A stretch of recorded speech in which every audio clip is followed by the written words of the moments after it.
Ini nanti kita bahas tentang kemarin ya kita bahas tentang indeks harga. Indeks harga itu kita bahas jenisnya kan, jenisnya itu ada IHK, kemarin terus ada indeks harga pedagang besar, kemudian ada indeks harga produsen gitu kan ya. Nah, kemudian ada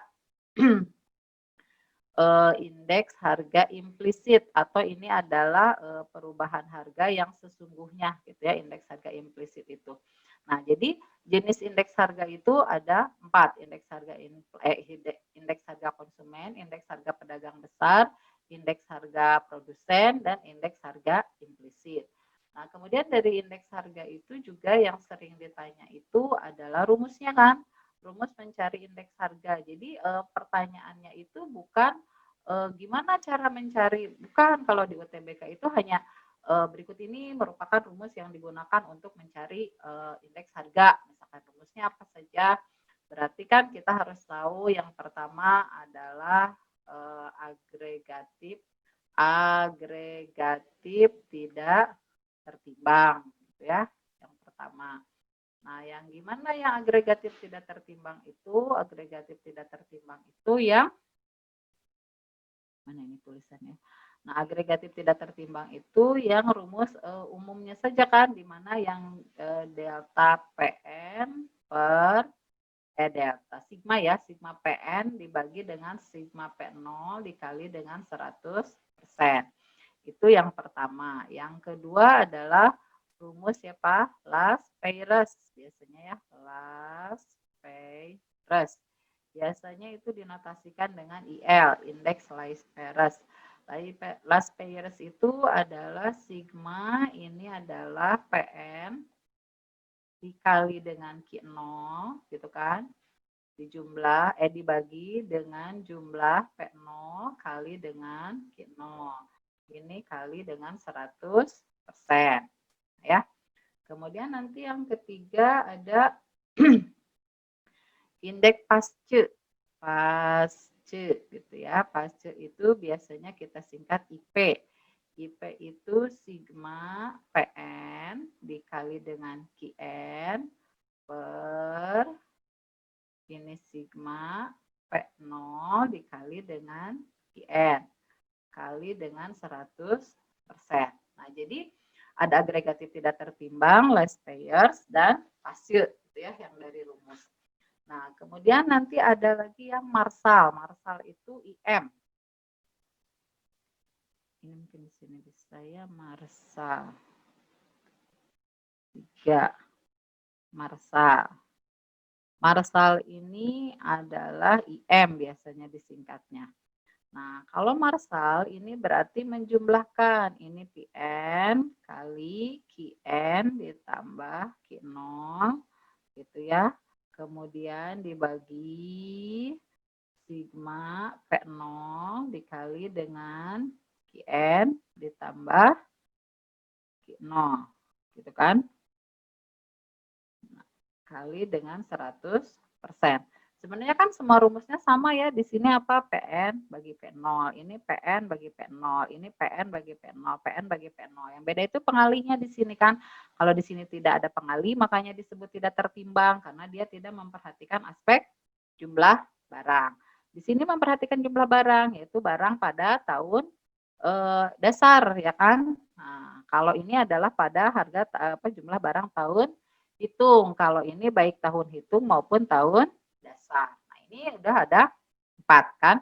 Nah, kemudian nanti ada lagi yang tertimbang itu kan, jadi kalau satu itu tidak tertimbang, maka yang ada namanya ini berarti dia tertimbang. Kenapa disebut tertimbang? Karena dia sudah memperhatikan aspek jumlah barang. Ya. Kemudian yang keempat, ada yang mau nanya? Enggak? 1, 2, 3, berarti ini keempat ya, marsal itu. Dia itu ketiga dari yang tertimbang maksudnya ya. Nah, ini berarti marsal adalah yang keempat. Nah, kemudian nanti yang kelima. 5 itu ada drobis. Drobis. Drobis itu ide. Nah, kalau ide itu adalah IL last payers ditambah IP pasce dibagi dengan 2 dikali dengan 100%. Kalau yang keenam itu Irving Fisher. Ya. Irving Fisher itu berarti apa? IF. IF itu akar dari IL dikali, ini dikali ya, kali IP dikali dengan 100%. Nah, ini beberapa rumus. Jadi rumus ini yang kalian harus hafalkan itu hanya namanya aja. Biasanya Laspeyres, Pasche, Marshall, Robis, Irving Fisher. Atau yang sering itu ini ya, Laspeyres, Pasche, Marshall, Irving Fisher. Itu kayak gitu. Itu untuk yang indeks harga. Ya. Nah, sekarang kita lihat ke inflasinya. Kita review lagi sedikit ya. Inflasi. Nah, di inflasi ini yang harus kalian hafalkan atau harus kalian ya hafalkan ya, wajib bisa. Misalnya rumusnya itu gimana? Rumus inflasi, laju inflasi gitu ya. Inflasi itu adalah IHK ke 1 atau tahun hitung dibagi IHK ke 0 dibagi dengan IHK ke 0 atau tahun sebelumnya. Ini dikali dengan 100%. Atau laju inflasi juga sama dengan delta P per P0 dikali dengan 100%. Jadi kalau misalkan diketahui dalam bentuk IHK, berarti IHK 1 dikurangi IHK ke 0 gitu ya, atas IHK sebelumnya. Kalau diketahui dalam perubahan harga, berarti delta P. Delta P itu berarti P2 dikurangi P1 ya, atau P1 kurangi P0 gitu kan. Tergantunglah mau 1 atau 2 gitu ya, itu terserah. Nah, itu untuk rumusnya. Kemudian dari inflasi ini yang harus kalian hafal lagi adalah jenis. Jenis inflasi itu ada berapa? Jenis inflasi itu nanti bisa kita bagi-bagikan. Pertama menurut keparahannya, gitu kan? Menurut keparahannya artinya menurut nilai berapa sih persentase dari inflasinya. Itu kan yang harus kalian tahu. Bahwa menurut tingkat keparahannya itu inflasi itu nanti ada yang ringan, gitu kan? Ada yang apa? Ada yang sedang, gitu kan? Kemudian ada yang berat, kemudian ada yang hiper, gitu kan? Nah, hiperinflasi. Yang ringan itu kalau nilainya 0 sampai 10%, yang sedang itu kalau 10 sampai 30%, yang berat itu kalau 30 sampai 100%, yang hiper itu kalau di atas 100%. Nah, maka ini di soal itu juga kadang sering ya, tapi kalau di UTBK tuh jarang sih di pertanyaan tentang apa perhitungan, misalkan dihitung nih inflasinya berapa, kemudian ditanya maka berdasarkan data tersebut tingkat keparahannya gimana. Misalkan ringan, sedang, berat atau hiper, berarti kita kerjainnya dua kan itu ya. Pertama ngitung dulu berapa besar persentase inflasinya, yang kedua menentukan dia berapa nilainya, maka dia masuk tingkat keparahan yang mana, apakah yang ringan, yang sedang, yang berat, atau yang hiper. Itu menurut tingkat keparahannya. Kemudian jenis inflasi juga bisa dibagi menurut penyebabnya. Menurut penyebabnya nanti kan inflasi itu ada yang demand cost, ya kan? Demand cost, demand pull. Oh, demand cost ya? Maaf, ini baru mulai lagi. Ini ya, jadi rada demam panggung. Demand pull, inflation. Berarti ini karena apa?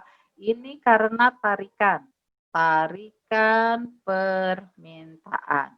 Tarikan permintaan ini terjadi karena apa? Ini biasanya terjadi karena adanya pendapatan yang meningkat atau adanya peningkatan pendapatan. Peningkatan pendapatan itu bisa dari kenaikan gaji, kenaikan upah gitu ya. Nah, itu untuk demand pull. Kemudian menurut penyebab juga ada cost push. Kalau cost push itu menurut dorongan. Dorongan apa? Ini cost itu kan biaya. Berarti karena adanya dorongan biaya. Dorongan biaya ini terjadi biasanya karena biaya produksi yang naik. Ya, biaya produksi naik itu contohnya diantaranya ada upah yang naik gitu ya. Atau UMR yang naik. Nah, itu akan menyebabkan adanya cost Nah, itu beberapa hal yang harus diingat dari apa materi tentang inflasi ini ya, dari mulai penyebabnya, kemudian dari keparahannya gitu kan, untuk inflasi yang terjadi. Kemudian dari inflasi ini juga nanti jenisnya itu dibagi lagi dia menjadi inflasi yang menurut apalagi yang terjadinya gitu kan. Yang kedua itu adalah adanya pertambahan menurut penyebabnya itu karena bertambahnya apa? Bertambahnya jumlah uang beredar, gitu kan? Bertambahnya jumlah uang beredar, ini kan menyebabkan inflasi, udah jelas. Kemudian juga karena adanya struktur ekonomi yang kaku, gitu kan ya? Struktur ekonomi yang kaku, kemudian bisa juga karena adanya inflasi ekspektasi. Artinya inflasi ekspektasi itu berarti gini, inflasi yang disebabkan karena orang itu beranggapan bahwa dia akan hidup lebih baik nanti untuk tahun depan. Misalkan ya, kemarin tahun 2020, terus misalkan sekarang saya 2021, saya mikir, ayo udah deh nanti tahun 2021 kan gaji saya naik nih, asalnya gaji saya 10 juta, nanti mau jadi 20 juta, misalkan kayak gitu ya. Nah, itu kan karena gaji saya naik, saya boleh dong kredit motor, saya boleh dong kredit mobil, saya boleh dong kredit rumah. Jadi walaupun pendapatannya belum tentu naik, tapi pikirannya udah pasti akan naik gitu ya. Jadi itu yang disebut ekspektasi. Maka mendorong orang untuk melakukan kredit gitu kan. Nah, maka adanya kebijakan penambahan kredit itu menyebabkan orang itu beli barang-barang. Nah, peningkatan pembelian barang itu akan menyebabkan adanya kenaikan inflasi. Jadi ini beberapa penyebab inflasi itu tadi ya. Jadi adanya tarikan permintaan, dorongan biaya, bertambahnya jumlah uang beredar, struktur ekonomi yang kaku. Struktur ekonomi yang kaku itu artinya gini, kan kalau inflasi itu kan kata lainnya itu apa? Bahwa jumlah uang beredar itu lebih banyak dibandingkan dengan jumlah barang. Nah, di sini kan ada dua hal yang terjadi. Pertama, jumlah uangnya itu lebih banyak, berarti kan kita itu kegiatannya bisa mengurangi jumlah uang beredar. Atau ini kan jumlah barangnya yang terlalu sedikit, berarti kegiatan kita itu untuk menghindari atau mengurangi inflasi itu dengan apa? Menambah jumlah barang. Nah, nanti dari penyebabnya itu kita bisa lihat hal-halnya itu ada yang menyebabkan justru peningkatan jumlah barang kan, peningkatan permintaan jumlah barang. Maka kalau jumlah barang makin banyak yang minta, berarti kan makin kurang nih jumlah barangnya. Nah, disebabkan karena apa? Misalkan jumlah barangnya makin berkurang, bisa karena bertambahnya permintaan, bisa karena bertambahnya biaya ini kan akan menyebabkan apa? Penawaran berkurang, ya. Nah, kemudian bertambahnya jumlah uang beredar. Ini tadi kan kalau jumlah uang beredar lebih banyak ini akan menyebabkan inflasi. Nah, kalau ini struktur ekonomi yang kaku artinya apa? Berarti kalau misalkan permintaan meningkat tidak serta-merta penawaran itu bisa langsung memenuhi. Misalkan gini lah, contohnya sekarang. Kenapa sih misalkan harga pohon janda bolong teh mahal misalkan gitu ya. Oh iya karena banyak yang minta, banyak yang mau. Oh, langsung semua kan nanam janda bolong. Nah, suatu saat kan pasti penawarannya akan banyak.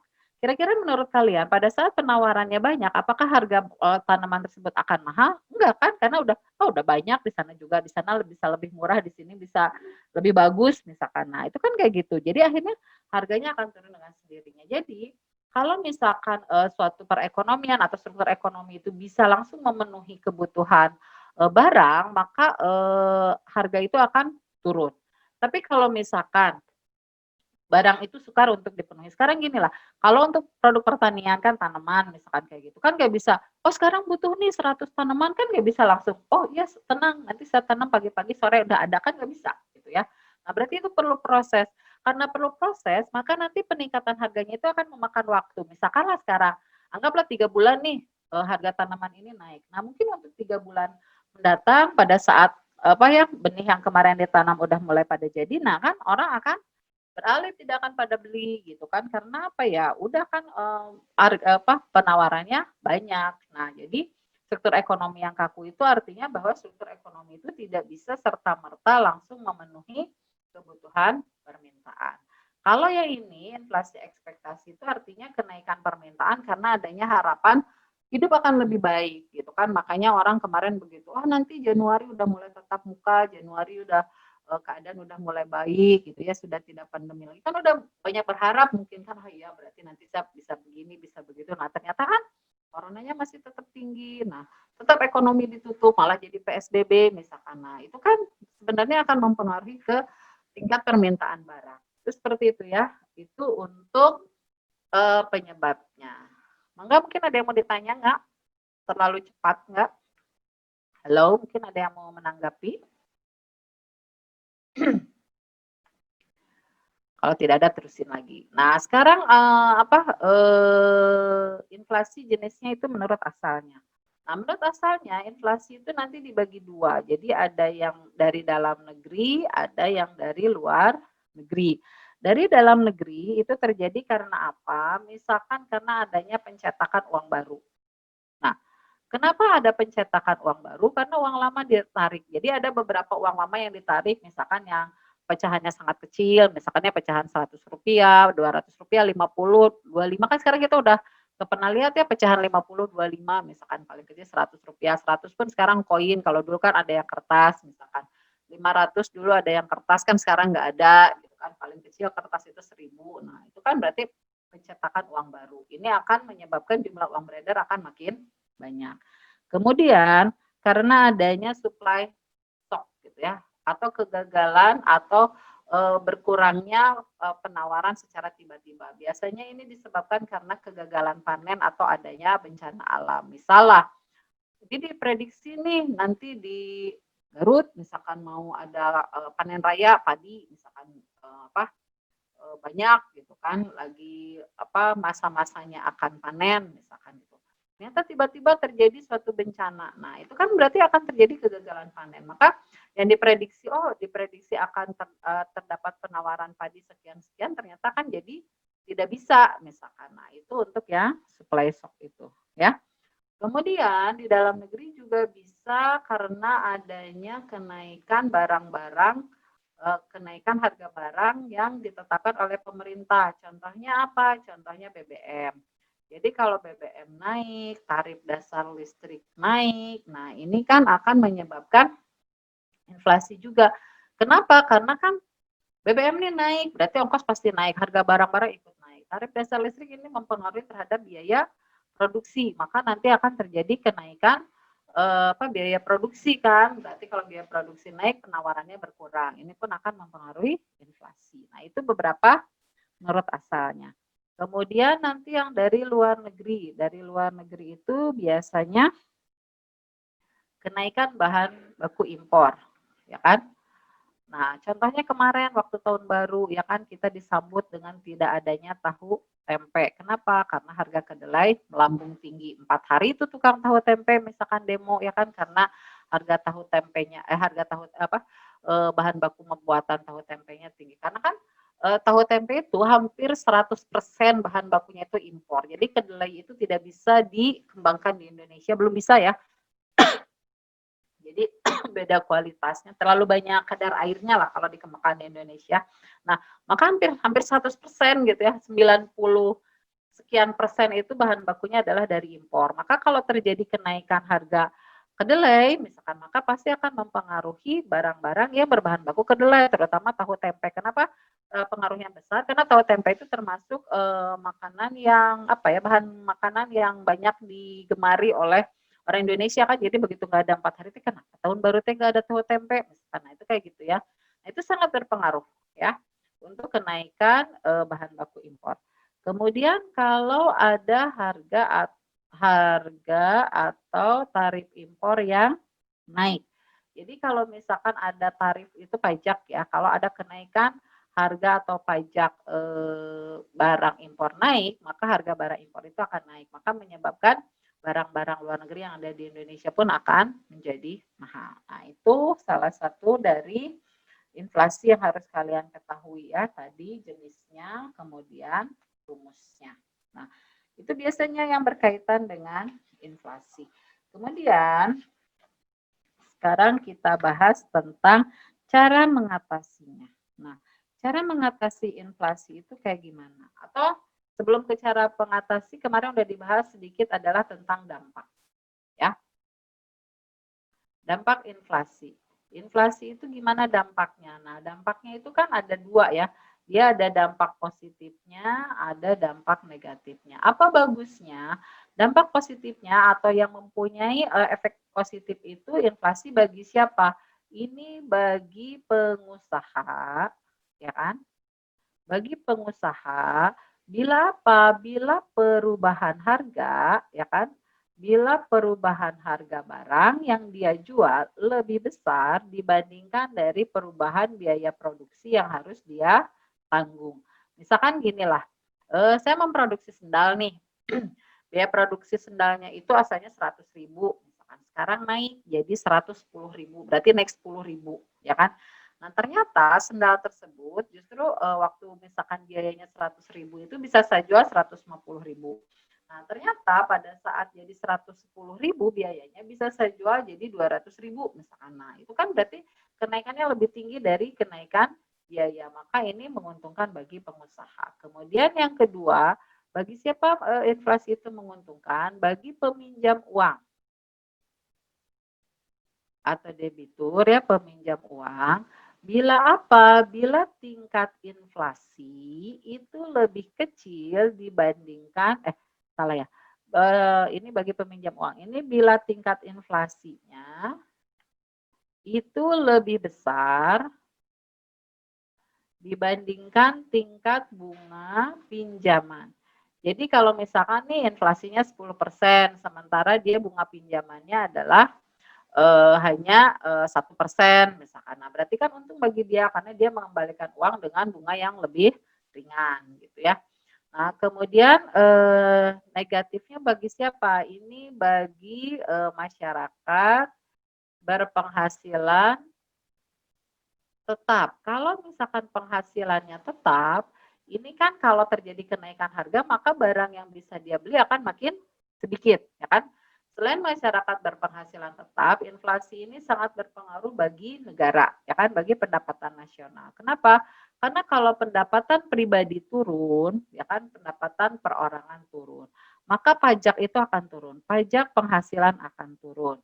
Kalau pajak penghasilan turun, maka penerimaan APBN ini akan turun, ya kan? Kalau pendapatan turun, maka pendapatan nasional ini pun akan turun, ya kan?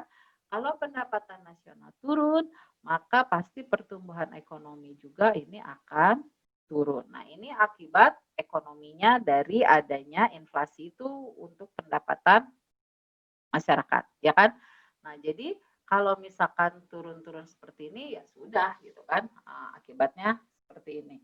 Nah, kemudian kita lihat lagi sekarang ke cara mengatasi. Nah, ini yang belum kita bahas kemarin ya. Inflasi itu tidak bisa dihilangkan, hanya bisa dikurangi dampaknya. Jadi, kebijakan yang dilakukan oleh pemerintah itu adalah kebijakan untuk mengatasi inflasi, ya. Jadi bukan untuk menghilangkan. Jadi kebijakannya untuk mengatasi. Artinya mengatasi itu adalah kalau misalkan tingkat inflasi itu jangan sampai dia terlalu tinggi gitu ya, sampai 40% gitu. Kalau masih kisaran di bawah 10% itu masih dianggap wajar ada kenaikan harga ya. Kebijakan yang dilakukan untuk mengatasi inflasi itu nanti ada 3. Ada kebijakan moneter yang pertama, kemudian nanti ada kebijakan fiskal, kemudian ada kebijakan non moneter dan non fiskal. Kebijakan moneter ini berkaitan tentang apa? Ini berkaitan tentang jumlah uang beredar. Maka kebijakan moneter ini ditetapkan oleh siapa? Ditetapkan oleh BI, ya kan? Karena berkaitan tentang jumlah uang beredar. Tapi ada juga yang ditetapkan oleh pemerintah, ya. Tapi umumnya oleh BI. Makanya ini ada 2 kan, bisa oleh BI dan oleh pemerintah. Makanya kita harus tahu mana yang oleh BI, mana yang oleh pemerintah. Yang kedua adalah kebijakan fiskal. Kebijakan fiskal, fiskal itu kan kata lainnya dari pajak. Itu dari mana? Dari kata penerimaan dan pengeluaran. Jadi sebenarnya fiskal itu adalah kebijakan yang berkaitan tentang penerimaan dan pengeluaran negara. Di mana penerimaan negara itu hampir 80%-nya itu dari pajak. Ini penerimaannya kan pajak yang tertinggi, ya kan? Pengeluaran yang tertinggi itu adalah untuk subsidi. Maka kebijakan fiskal itu dianggap kebijakan untuk apa? Untuk kebijakan dengan mengatasi pajak dan subsidi. Itu untuk kebijakan fiskal. Maka kata lain dari kebijakan fiskal itu adalah kebijakan pajak. Karena kan biasanya yang banyak diubah itu adalah tentang pajak, ya. Kemudian kebijakan non moneter non fiskal. Kebijakan non moneter non fiskal itu yang dilakukan oleh pemerintah berkaitan dengan apa? Ini adalah berkaitan dengan pengawasan upah. Biasanya kita sering dengarnya dengan adanya UMR, ya, upah minimum regional. Kemudian nanti ada dengan pengawasan harga.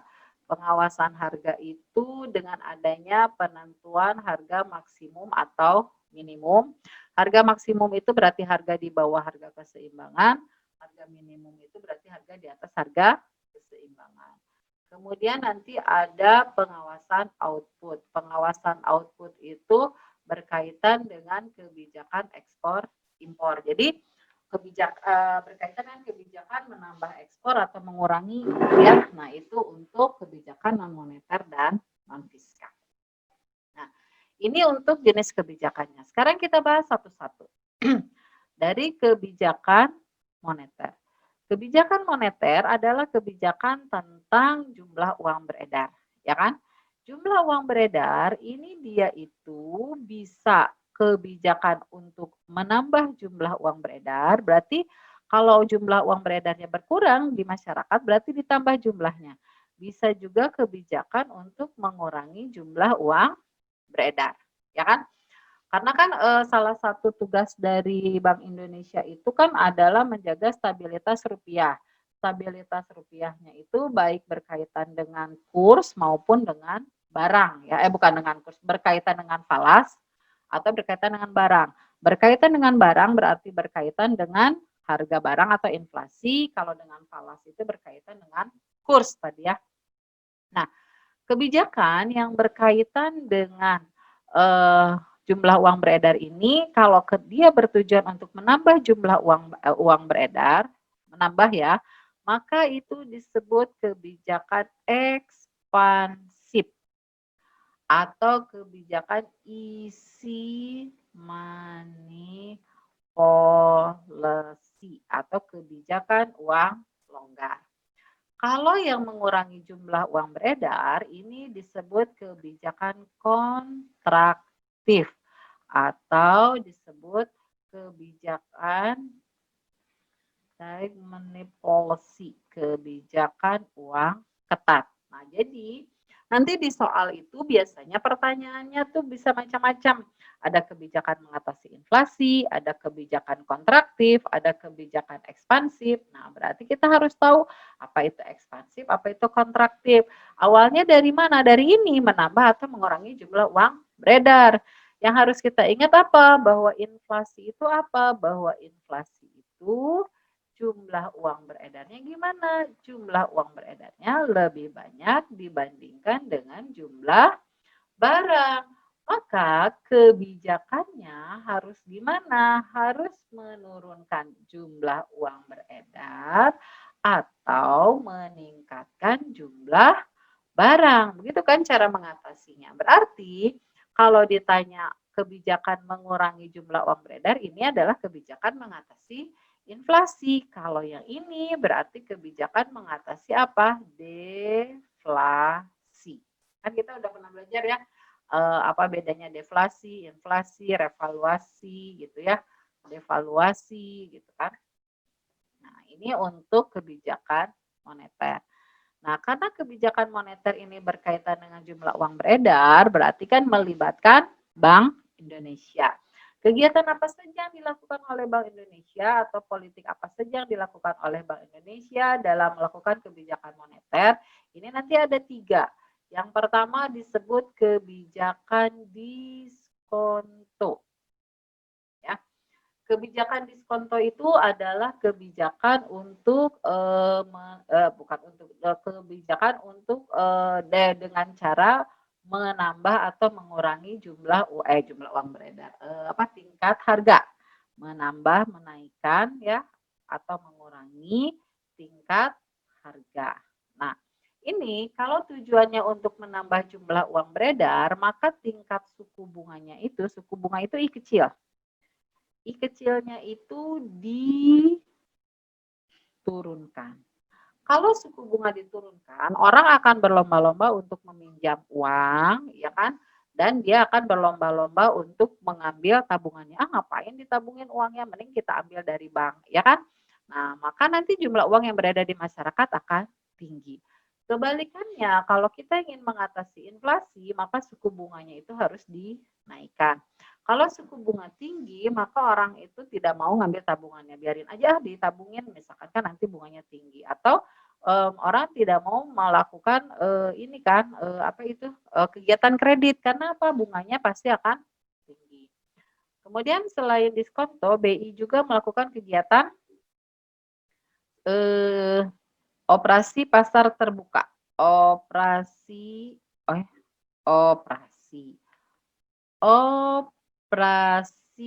pasar terbuka atau kita singkat aja ya di sini. Operasi pasar terbuka itu adalah OPT. Nah, operasi pasar terbuka dengan cara apa? Operasi pasar terbuka itu dilakukan dengan cara menjual atau membeli SBI. Apa itu SBI? SBI itu sertifikat Bank Indonesia atau kayak surat deposito. Sekarang kalau gini, BI itu mengeluarkan surat deposito, maka kalau dia menjual berarti kan uang masyarakat masuk ke BI. Maka kalau uang masyarakat masuk ke BI berarti dia akan mengurangi jumlah uang yang beredar. Itu kalau menjual. Tapi kalau BI melakukan pembelian SBI, maka uang yang ada di BI itu justru akan ke masyarakat. Maka uang yang beredar di masyarakat akan bertambah. Maka kebijakan menambah jumlah uang beredar itu dengan menurunkan I atau beli SBI. Ya. Yang ketiga itu adalah GWM, Giro Wajib Minimum. Giro wajib minimum ini sama dengan CR. Dia bisa menaikkan atau menurunkan CR. Ini ditaikkan, ini diturunkan. Apa sih CR itu? CR itu, jadi OPT tadi ya. OPT itu adalah operasi pasar terbuka atau pembelian surat berharga di pasar uang. Kemudian nanti ada SBI. SBI itu apa? SBI itu sertifikat Bank Indonesia, gitu kan? Kemudian nanti ada GWM. GWM. GWM itu Giro Wajib Minimum. Kemudian nanti ada CR. CR itu apa? Cash rasio. Rasio uang cash gitu ya. Nah, cash rasio itu apa? Cash rasio itu rasio uang cash yang disimpan di Bank Indonesia. Artinya, Bank Umum itu menyimpan uang-uangnya itu di Bank Indonesia untuk apa? Untuk melakukan kegiatan menjadi jaminan kalau misalkan bank-bank umum itu memerlukan dana pada saat dia kekurangan dana gitu ya. Nah, itu beberapa kebijakan kebijakan yang dilakukan oleh Bank Indonesia. Kemudian, apalagi yang dilakukan untuk kebijakan moneter? Kebijakan moneter itu selain OPT, GWM itu ya, nanti ada lagi dengan Sunring. Sunring itu apa? Sunring itu pemotongan nilai mata uang. Indonesia pernah melakukan sunring itu zaman Perdana Menteri Saprudin Prawiranegara ya, pemotongan nilai mata uang. Jadi dulu itu dari 1.000 jadi 900 dipotong 10%, kemudian dipotong 50%, 1.000 jadi 500, akhirnya 1.000 jadi 1 ya, maunya hilang 3 gitu kan, pemotongan nilai mata uang. Kemudian juga kita pernah melakukan devaluasi. Devaluasi itu apa? Penurunan nilai mata uang dalam negeri terhadap falas ya.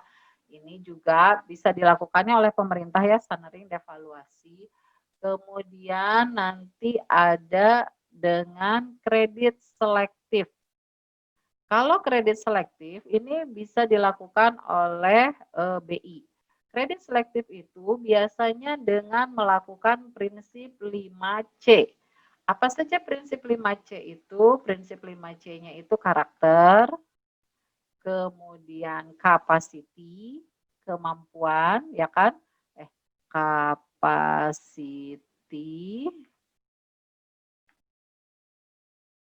kemudian nanti kapital, apa kapital? Modal, kemudian kolateral. Ini di soal itu pernah keluar ya tentang 5C, gitu kan. Apa prinsip kredit yang dikenal dengan 5C. Kemudian condition of economic. Malah kalau nggak salah nggak hanya satu ya pertanyaan tentang prinsip 5C itu kan. Jadi kredit selektif itu jadi dalam pemberian kredit bank umum itu harus memperhatikan aspek 5C ini gitu ya.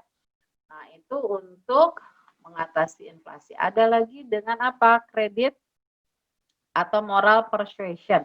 Artinya dengan bujukan moral. Udah deh sekarang jangan dulu pakai bahan impor, sekarang pakai barang dalam negeri aja. Nah, itu adalah beberapa kebijakan moneter yang digunakan untuk mengatasi inflasi. Nah, sekarang gimana kalau dengan kebijakan fiskal? Ini dikit lagi ya sebelum kita ke soal. Kebijakan fiskal ini juga sama, ada kebijakan untuk menambah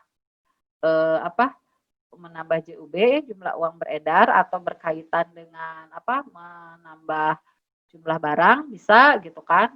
Nah, ini kebijakan fiskal juga ini bisa untuk mengatasi inflasi, bisa untuk mengatasi deflasi. Nah, ini kebijakan fiskal itu juga sama kayak yang di moneter.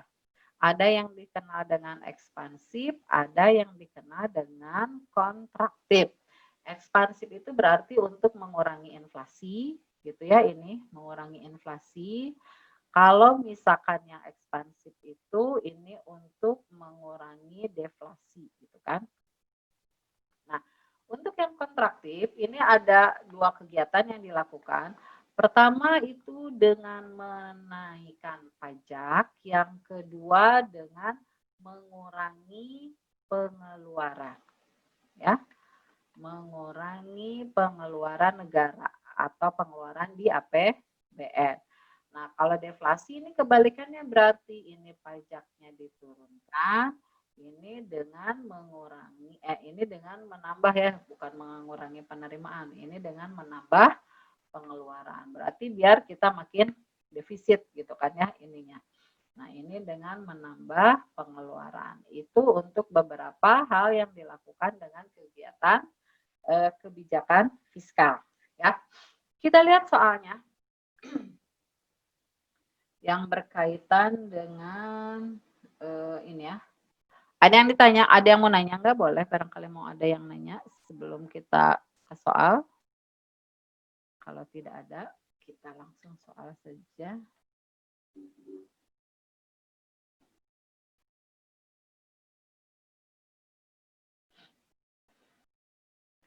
Kemarin udah sampai nomor berapa ya? Kayaknya nomor 10.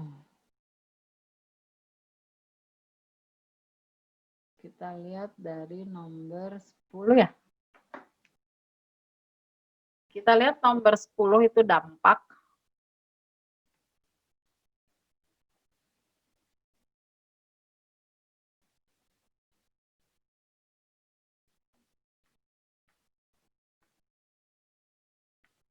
Nah, Nomor 10 ini pertanyaannya tentang dampak dari adanya inflasi. Apa sih inflasi itu dampaknya? Inflasi itu dia bisa kalau inflasinya tinggi, dia bisa, menimbulkan beberapa akibat. Yang pertama apa? Inflasi itu tadi apa? Inflasi itu jumlah uang beredarnya banyak, sementara jumlah barangnya sedikit atau lebih sedikit dibanding dengan jumlah barang. Nah, maka akibatnya apa kalau adanya inflasi? Adanya inflasi itu menyebabkan harga-harga barang menjadi naik. Nah, adanya kenaikan harga barang ini menimbulkan orang itu ingin apa gitu kan. Nah, mereka itu jadi kan nggak mau nih, wah harga barang mahal gitu kan. Jadi mereka akan mengurangi tingkat konsumsinya. Dampaknya kan konsumsi akan turun, males kan beli barang, kemudian juga pinjaman juga akan turun. Karena apa? Tingkat suku bunganya pasti akan tinggi kalau terjadi inflasi. Maka jawabannya adalah yang A, nomor 10. Sekarang kita lihat soal berikutnya, nomor 11.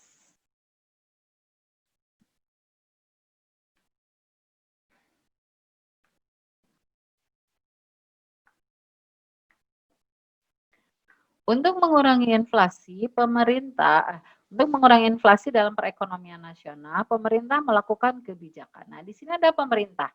Kalau kebijakan yang dilakukan oleh pemerintah itu pasti bukan diskonto, ya kan? Bukan berkaitan dengan apa? Suku bunga, ya kan?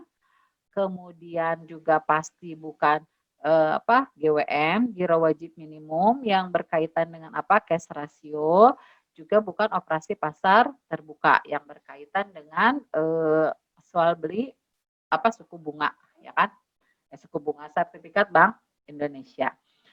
Nah, sekarang menaikkan pengeluaran konsumsi masyarakat. Ini belum tentu benar. Menaikkan tingkat bunga ini pasti salah karena bunga itu berkaitan dengan diskonto ya, berarti ini oleh BI. Menurunkan pajak salah. Justru kalau misalkan pemerintah itu kebijakan fiskalnya dengan cara apa? Dengan cara menaikkan pajak, ya kan? Atau dengan pengeluarannya justru dikeluarin. Pengeluaran itu dikurangi, ya kan? Penerimaannya. Maka menurunkan pajak ini salah. Menambah jumlah uang beredar. Nah, ini kan tadi inflasi itu apa? Inflasi itu jumlah uang beredar lebih banyak dibandingkan jumlah barang. Kalau makin ditambah berarti makin meningkat. Sekarang ini menurunkan konsumsi masyarakat dengan jalan menaikkan tingkat pajak pendapatan. Nah, kalau pajaknya dinaikkan, berarti kan pendapatannya itu akan gimana? Pendapatannya akan sedikit. Kalau pendapatan sedikit, maka tingkat konsumsi masyarakat itu akan berkurang. Kalau tingkat konsumsi berkurang, maka diharapkan permintaan terhadap barang juga akan semakin berkurang. Berarti nanti harganya bisa turun atau tidak terjadi inflasi. Maka yang betul itu nomor 11 adalah yang E. Ya. Berikutnya kita lihat soal nomor 12. 12 ini inflasi.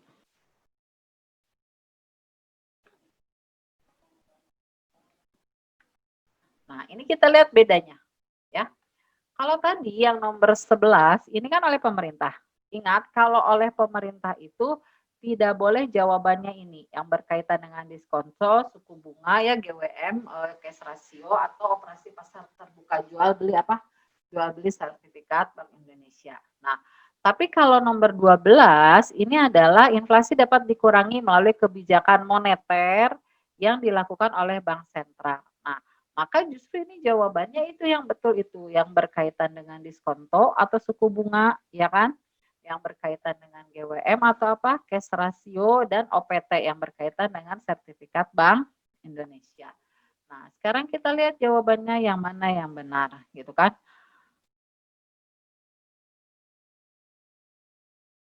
Mengurangi jumlah uang beredar, mengurangi jumlah uang primer melalui operasi pasar terbuka. Ini mungkin betul karena kan ada OPT, ya kan? Melakukan diskriminasi harga salah. Melakukan program jaring pengaman sosial salah. Ini oleh pemerintah. Ini kan diskriminasi harga juga oleh pemerintah, ya kan? Memberikan subsidi ini oleh pemerintah. Ini kan termasuk kebijakan fiskal, ya kan? Mengurangi jumlah uang beredar dengan menurunkan tingkat diskonto. Nah, diskonto itu kan suku bunga. Kalau untuk mengatasi inflasi, ya kan? Untuk mengatasi inflasi, maka cara diskonto itu dengan cara apa? Ini dengan suku bunganya dinaikkan. Kenapa dinaikkan? Agar tingkat tabungan tinggi dan tingkat pinjamannya menjadi rendah. Sehingga apa? Jumlah uang beredarnya berkurang. Ya, itu. Kemana tadi? Nah, itu untuk yang itu ya, yang tadi. Nah, sekarang kita lihat berikutnya. Tadi nomor berapa? Belum beres ya 12. Bentar. Kemana tadi?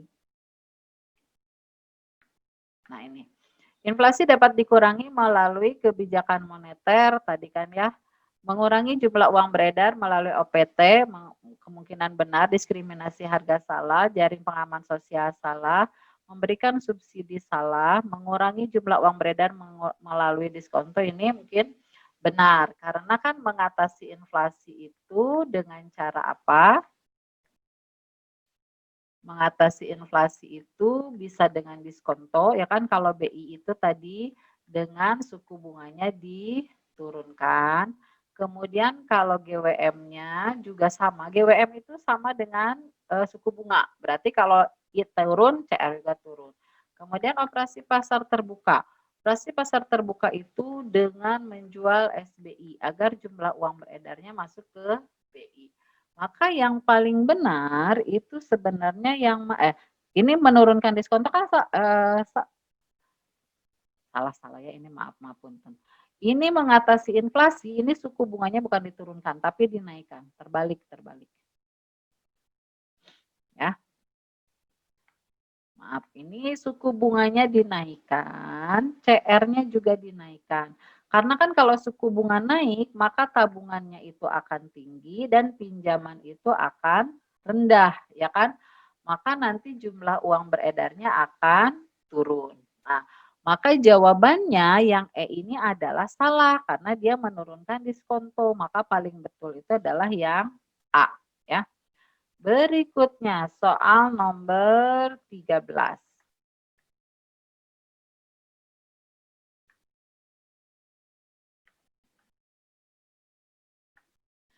13. Isi manipulasi dilakukan dengan cara isi itu kan mudah. Berarti dia itu tujuannya untuk apa? Menambah jumlah uang beredar. Menambah jumlah uang beredar berarti kalau diskonto itu dengan cara apa? Diskontonya itu dengan suku bunganya diturunkan. Kalau GWM itu dengan CR-nya diturunkan. Kalau OPT itu dengan cara membeli. Membeli apa? SBI. Maka kalau ini menjual SBI ini salah karena uang masyarakat justru jadi masuk ya, maka dia akan mengurangi jumlah uang beredar.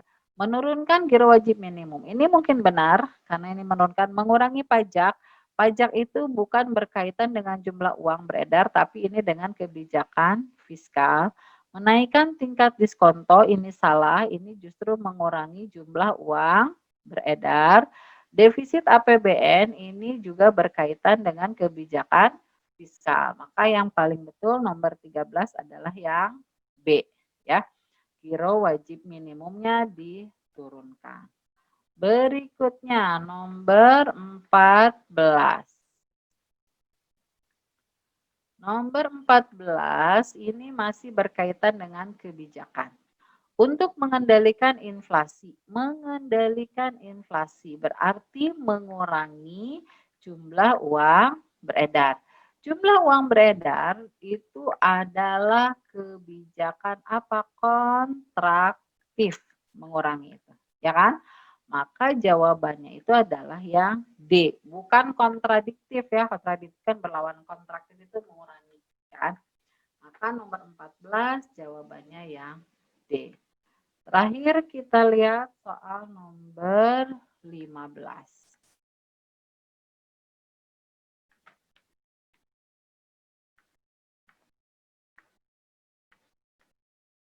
Nah, ketika inflasi tinggi, apa yang harus dilakukan? Nah, ketika inflasi tinggi, kebijakan yang harus dilakukan. Nah, inflasi itu kan selalu berkaitan dengan apa? Inflasi itu berarti jumlah uang beredar lebih banyak dibandingkan dengan jumlah barang. Maka kebijakannya itu dengan cara apa? Menurunkan JUB atau jumlah barangnya dinaikkan. Gitu kan? Nah, sekarang kalau menaikkan tingkat upah. Tingkat upah ini akan menaikkan pendapatan. Pendapatan naik berarti permintaan naik. Berarti ini salah. Justru akan makin meningkatkan inflasi atau jumlah barang. Menaikkan pungutan pajak. Kalau pungutan pajaknya dinaikkan, nah ini bisa menyebabkan pendapatan itu menjadi berkurang. Kalau selain pendapatan berkurang, harga barang itu jadi mahal, ya kan? Maka orang tidak mau berkonsumsi atau permintaannya berkurang. Kalau permintaan berkurang, maka nanti harga bisa turun, inflasi akan turun dengan sendirinya. Ini mungkin betul yang B, ya kan? Kita lihat dulu, menambah pengeluaran negara. Kalau pengeluaran negara makin bertambah, justru permintaan itu akan makin tinggi kan, permintaan barang. Maka ini akan salah. Menurunkan tingkat bunga bank. Kalau tingkat bunga diturunkan, berarti apa? Ini tingkat tabungan akan rendah, ya kan? Tingkat pinjaman akan tinggi. Maka ini akan menyebabkan tingkat konsumsi masyarakat menjadi tinggi. Jumlah barang makin kurang, ya kan? Permintaan barangnya karena semakin tinggi kan berarti jumlah barangnya makin sedikit ya, makin berkurang. Ini salah. Membeli obligasi. Kalau membeli obligasi berarti ini akan menyebabkan bertambahnya jumlah uang beredar. Kalau jumlah uang beredar bertambah berarti ini inflasi akan naik. Maka kesimpulannya nomor 15 itu jawabannya yang B. Nah, mungkin sekian ya untuk hari ini untuk bahasan tentang bab 13 berkaitan dengan indeks harga, inflasi dan kebijakan moneter dan fiskal.